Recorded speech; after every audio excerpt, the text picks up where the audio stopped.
વડાપ્રધાન મોદી આજે વારાણસીની મુલાકાતે છે ત્યારે આજે તેઓ પોતાના લોકસભા ક્ષેત્રમાં બનાવેલા બનાસ ડેરીના પ્લાન્ટનું લોકાર્પણ કરશે। ત્યારે આજે પીએમ મોદીનું તેમની લોકસભામાં ખાસ સ્વાગત કરવામાં આવશે। લખનઉ, કાનપુર અને વારાણસીમાં બનાસ ડેરીનું યુનિટ આજથી કાર્યરત થશે। ત્યારે બનાસ ડેરીનું ફલક ઉત્તર ગુજરાતથી ઉત્તર પ્રદેશ સુધી વિસ્તર્યું છે। વારાણસીની મહિલાઓને આર્થિક રીતે સદ્ધર બનાવવા આ ડેરીની શરૂઆત કરાઈ છે। ઉત્તર ગુજરાતના મોડેલનું ઉત્તર પ્રદેશમાં અનુકરણ થશે। ત્યારે બનાસ ડેરીના ચેરમેન શંકર ચૌધરી ટીવી 9 સાથે ખાસ વાતચીત કરી અને ઉત્તર ગુજરાતથી ઉત્તર પ્રદેશ સુધીની સફર જણાવી।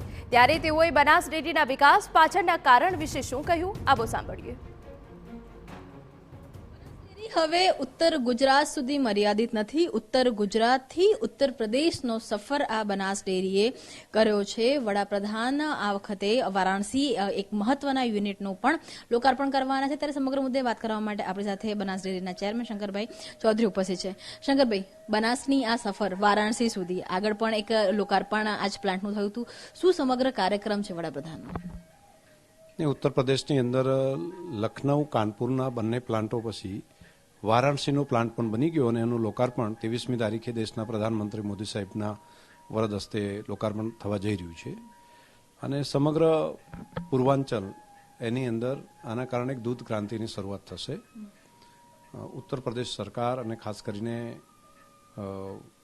ત્યાંના લોકો એને દૂધ માટેના વ્યવસાયની સાથે ખૂબ રસ છે એ લોકોને, અને મહિલાઓને ખાસ કરીને આત્મનિર્ભર બનવા માટેનું જે દેશના પ્રધાનમંત્રી મોદી સાહેબનું સપનું છે, તો ઉત્તર પ્રદેશમાં પણ એક નવી દૂધ ક્રાંતિની શરૂઆત થઈ ગઈ છે। શંકરભાઈ, અમે બનાસ ડેરીના કારણે ઉત્તર ગુજરાતની જે મહિલાઓ છે ખૂબ જ આત્મનિર્ભર કહી શકાય કે આર્થિક રીતે સક્ષમ થઈ એ જોવા મળી। બનાસનો ઉત્તર પ્રદેશની અંદર જે રીતે એક બાદ એક પ્લાન્ટ થઈ રહ્યા છે, તમને કયું શું લાગી રહ્યું છે કે આગામી 5 વર્ષમાં 10 વર્ષમાં ક્યાં સુધી ત્યાંની મહિલાઓને આપ આત્મનિર્ભર અથવા તો બનાસ ડેરી સાથેની સંકળાયેલી મહિલાઓના સાપેક્ષમાં મૂકી શકશો? બનાસની અંદર જે કામ થયું છે એને તો થોડા વર્ષો લાગશે। એ પ્રમાણે આત્મનિર્ભર થતા અહીંયા તો 1-1 કરોડનું દૂધ ભરાવતી બહેનો સુધી પહોંચી છે, પરંતુ ત્યાં પણ જે શરૂઆત થઈ રહી છે, અનેક લોકો અહીંયા બનાસમાં આવ્યા, ગુજરાતમાં આવ્યા અને એમણે જોયા પછી લાગ્યું કે હા, આપણે પણ કરી શકીએ। અને ખાસ કરીને દેશના પ્રધાનમંત્રી મોદી સાહેબ જ્યારે મહિલાઓને આત્મનિર્ભરતાની વાત કરે છે કે હા, તમે કરી શકો છો અને હું તમારા પડખે છું, તો એના કારણે એક આત્મવિશ્વાસ પણ બન્યો છે। જ્યાંથી દૂધ લેવાનું ચાલુ કર્યું, પહેલી વખત એમના ધ્યાનમાં આવ્યું કે આપણે આપણા ગામની અંદર દૂધ વેચી શકાય, એની કિંમત તો મળે પણ કિંમત પછી વધારાનો પ્રોફિટ હોય એ પણ મળી શકે અને રેગ્યુલર રોજે રોજ દૂધ આપી શકાય। બીજું, માત્ર દૂધ લેવું અને વેચવું એવું નહીં, બ્રીડિંગના કામની અંદર, એના પશુની સંભાળના કામમાં પણ સહકારી માળખાથી જોડાઈ શકાય। અને દેશની અંદર જ્યારે નવું સહકાર મંત્રાલય બનાવીને અમિતભાઈ શાહ સાહેબને જ્યારે દેશના પ્રધાનમંત્રી મોદી સાહેબે સહકાર મંત્રાલય સોંપ્યું છે, ત્યારથી લોકોનો આત્મવિશ્વાસ ઓર વધ્યો છે। શંકરભાઈ, વાત કેમ કે બનાસ ડેરીની પણ છે અને વારાણસી કેમ કે ખુદ વડાપ્રધાનની લોકસભા છે, કેવા પ્રકારનો પ્લાન્ટ છે, શું વિશેષતાઓ છે અને એનાથી વારાણસી અથવા તો એ જે પૂર્વાંચલની આપે વાત કરી, શું ફાયદો થશે? એટલે લગભગ 10 લાખ લીટરની કેપેસિટીનો આ પ્લાન્ટ છે। તેની અંદર દૂધ, દહીં, છાશ, પનીર, આઈસ્ક્રીમ, તે સિવાય ભારતીય મીઠાઈઓ, ખાસ કરીને ત્યાં એક લાલ પેંડા જે વારાણસીની ખાસ મીઠાઈ છે, અને એક લોંગ લત્તા કરીને એક સ્વીટ આવે છે ત્યાંની, તેની વૈશ્વિક માર્કેટ પણ મળશે બધી જગ્યાએ, આખા દેશની અંદર આ મીઠાઈ પહોંચશે। અને અમૂલ બ્રાન્ડ પણ એક નવા સેગમેન્ટની અંદર જઈ રહ્યું છે, ખાસ કરીને લાલ પેંડા અને લોંગ લતા બંને મીઠાઈની અંદર, એટલે સ્વીટની અંદર પણ હવે અમૂલ આગળ વધી રહ્યું છે। એની એક અલગ શરૂઆત આ બંને મીઠાઈના કારણે પણ થશે।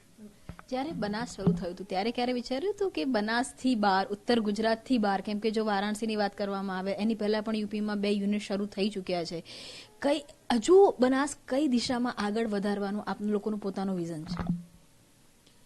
બનાસ છેલ્લા 10 વર્ષની અંદર 4,000 કરોડના ટર્નઓવરમાંથી 20,000 કરોડના ટર્નઓવરે પહોંચ્યું, જે 200-250 કરોડ રૂપિયા પશુપાલકોને જિલ્લામાં અપાતા હતા એની જગ્યાએ 1,000 કરોડ રૂપિયા દર મહિને આપતા થયા। દર મહિને 1,000 કરોડ રૂપિયા, 250 કરોડમાંથી સીધા 1,000 કરોડ।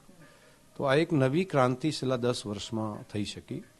એની પાછળ પશુપાલકોની મહેનત, લોકોનો ભરોસો બનાસ ડેરી ઉપર અને રાજ્ય સરકાર અને કેન્દ્ર સરકારની પ્રજાલક્ષી, પશુપાલકોલક્ષી પોલિસી આ બધાના સમન્વયના કારણે થઈ શક્યું છે.